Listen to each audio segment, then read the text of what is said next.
Hello friends, मैं आपका astro friend Subhash Sharma. आज आपके लिए एक नई पोस्ट लेकर आया हूं जिसमें हम बात करेंगे आज एट्थ हाउस की। देखिए, एट्थ हाउस जो होता है वो उसकी सिग्निफिकेंस हमारे लाइफ में बहुत ज़्यादा है। जैसे कि एट्थ हाउस को हम नेगेटिव हाउस में भी गिनते हैं, जिसे हम त्रिक हाउसेस भी बोलते हैं। पर त्रिक हाउस होने के बावजूद ये एट्थ हाउस हमारी लाइफ में कई सारी पॉजिटिव चीज़ों से भी जुड़ा हुआ है। तो फ्रेंड्स, ये पोस्ट शुरू करने से पहले मैं आपसे यही रिक्वेस्ट करूंगा कि आप मुझे सब्सक्राइब करें और मेरी पोस्ट को लाइक करें और नोटिफिकेशन बेल को ज़रूर प्रेस कर लें ताकि मेरी आने वाली पोस्ट आपके साथ आपको नोटिफिकेशन मिलता रहे। चलिए शुरू करते हैं एट्थ हाउस के बारे में। देखिए, एट्थ हाउस जो है, सबसे पहले हमें समझना है कि एट्थ हाउस का कारका क्या होता है। कारका मीन्स सिग्निफिकेटर। हर एक हाउस के कारका हैं। तो एट्थ हाउस के कारका के बारे में बात करें तो इसके कारका शनि होते हैं। शनि मतलब कि सैटर्न। तो सैटर्न का कारका होना मतलब एट्थ हाउस को हम अगर देखें तो ये एट्थ हाउस हमारी लॉन्जेविटी यानी कि हमारी जो लाइफ है उससे जुड़ा होता है। तो शनि जो है वो हमारी लॉन्जेविटी के कारका हैं, यानी कि हमारी लाइफ कितनी होगी ये डिसीजन शनि के ऊपर है कि हमारी लाइफ कितनी होगी और कैसी होगी। ये सारा का सारा हमें एट्थ हाउस से देखना होता है। तो एट्थ हाउस से अगर हम बात करें कि इससे रिलेटिव क्या क्या होते हैं, कि मतलब जो रिश्तेदार या संबंधी अगर हम देखें एट्थ हाउस से, तो एट्थ हाउस से जो अडॉप्टेड सन या बच्चे होते हैं, यानी कि गोद लिए हुए बच्चे, अगर किसी के संतान नहीं हो रही है तो एट्थ हाउस को हम एनालाइज करेंगे, एट्थ हाउस संबंधी चीज़ों को देखेंगे।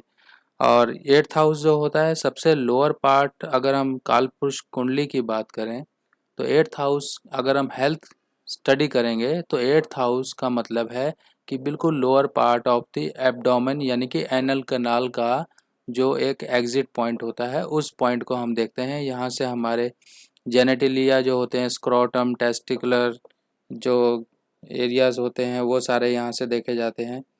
सेमिनल वेसिकल्स जो स्पर्म की अगर किसी को प्रॉब्लम होती है, किसी के संतान नहीं होती है, तो हम इस हाउस की सिग्निफिकेशंस और इस हाउस से रिलेटेड चीज़ों को स्टडी करते हैं। सेक्सुअल कैरेक्टरिस्टिक्स हम यहाँ से चेक करते हैं, हिडन लव चेक करते हैं। और जो लोग मैरिड होने के बावजूद भी कुछ छुपा छुपी लव करते हैं या कुछ इस तरह की चीज़ें चलती हैं, वो सब यहाँ से देखी जाती हैं।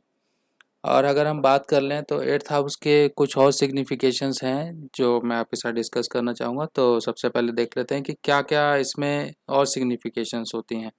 देखिए, एट्थ हाउस को ऑब्स्टेकल्स का भी घर माना जाता है। अगर लाइफ में ऑब्स्टेकल्स आएंगी तो एट्थ हाउस से देखा जाएगा। हर्डल्स हैं तो वो देखा जाएगा। लाइफ में जो फेलियर्स होंगे, जो भी सेटबैक्स होंगे, वो सारे एट्थ हाउस से देखे जाएंगे। ठीक है, इम्पेडिमेंट्स, डेब्ट्स हो गई, सौरो हो गई, ग्रीफ हो गई, ये सारी की सारी एट्थ हाउस से देखी जाएगी। करियर, अगर अब्रॉड रिलेटेड करियर है तो भी एट्थ हाउस का वहाँ पर कहीं ना कहीं रोल आता है। अगर जीवन में निराशाएं मिलती हैं, हार लगती हैं, तो वो सारी की सारी यहाँ से देखी जाती हैं। हेल्थ की बात करें तो वही चीज़ आ गई, जितने हमारे जेनिटल ऑर्गन्स हैं जैसे टेस्टिस, ओवरी या वेजाइना, और अगर इनसे संबंधित कोई प्रॉब्लम है तो एट्थ हाउस से देखी जाएगी।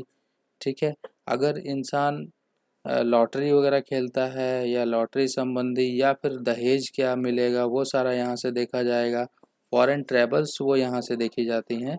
और हस्बैंड की जो लाइफ होती है, हस्बैंड की जो रिलेटिव्स होते हैं वो यहाँ से देखे जाते हैं। एक्सीडेंट अगर लाइफ में ज़्यादा होते हैं किसी नेटिव के तो वो यहाँ से देखे जाते हैं। ठीक है, और अगर इंटेंस मेंटल वरी रहती है, कुछ मेंटली ज़्यादा ही परेशान रहता है, तो यहाँ से देखा जा सकता है। विकेडनेस यानी कि कुछ अजीबपन जो होता है एक इंसान के अंदर, मतलब जो इंसान ना सोशल होता है, ना किसी के साथ घुल मिल पाता है, कि उसका अजीब ही नेचर होता है, उसका भी एट्थ हाउस से देखा जाता है। क्योंकि एट्थ हाउस जो होता है डीप थिंकिंग का और under the beneath the earth एक तरह की चीज़ होती है, कि जो एक इंसान का एक माइंडसेट होता है वो कहीं ना कहीं एक नॉर्मल इंडिविजुअल से हटकर होता है। यानी कि उसका मान लो वो 10 लोगों के बीच में ही बैठा है, पर उसका ध्यान उस 10 लोगों के बीच में और जो बात चल रही है वहाँ ना होकर उसका ध्यान ही कहीं और होगा। उसकी वे ऑफ थिंकिंग और उसके सोचने की शक्ति ही कहीं और उसको ले जा रही होगी, उसके दिमाग में कुछ और ही चल रहा होगा। तो यही एक कैरेक्टरिस्टिक्स और एक ये जो बेनिफिट है वो कहीं न कहीं इंसान को एक डीप और गुड रिसर्चर बनाता है। एक अच्छी इन्वेस्टिगेशन उसके अंदर कैपेबिलिटीज़ देता है। अगर कोई इंसान खुफिया एजेंसीज़ वगैरह में काम करता है तो इस तरह के काम उसके लिए बहुत ज़्यादा फलते हैं, बहुत ज़्यादा सक्सेस वो अपनी लाइफ में हासिल करता है। और 8th हाउस को हम देखते हैं कि किसी की जो पैतृक संपत्ति होती है वो संपत्ति उसको कैसे मिलेगी, क्या उसको मिलेगी कि नहीं मिलेगी, वो भी चीज़ यहाँ से हम एनालाइज करते हैं। आपने देखा होगा कईयों को पैतृक संपत्ति से निष्कासित कर दिया जाता है, उनको बिल्कुल एक्सप्लॉइट कर दिया जाता है कि आप हमारी संपत्ति से आपको निकाल दिया जाता है। वो सब की चीज़ें हम 8th हाउस से स्टडी करेंगे। 8th हाउस की हमारे लाइफ में देखिए हमने यहाँ पर इस टॉपिक में एक पॉजिटिव एस्पेक्ट्स के बारे में भी बात किया और नेगेटिव एस्पेक्ट्स के भी बारे में बात किया।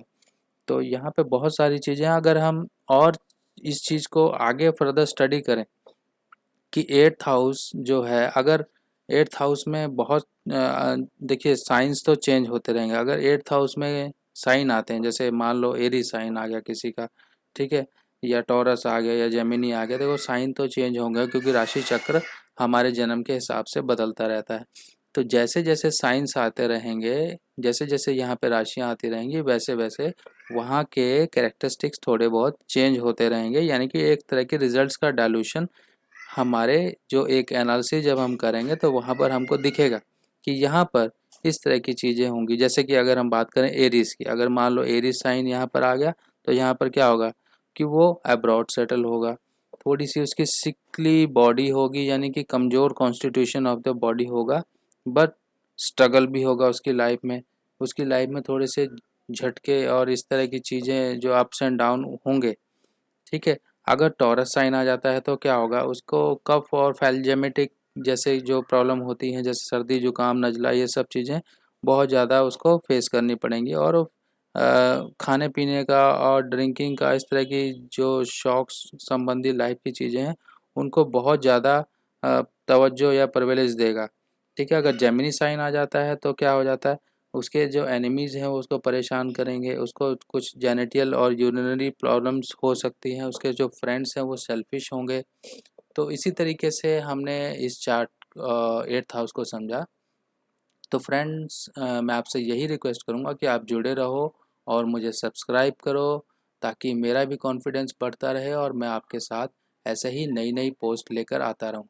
तब तक के लिए मुझे इजाज़त दीजिए, और मेरी नई जो अभी पोस्ट आने वाली है 9th हाउस को लेके, आप उसको भी समझिए, ताकि मैं आपके साथ ये सारे के सारे 12 हाउस कंप्लीट कर लूँ, फिर हम आगे के टॉपिक पे इसी हिसाब से बढ़ते रहें। तब तक के लिए थैंक यू।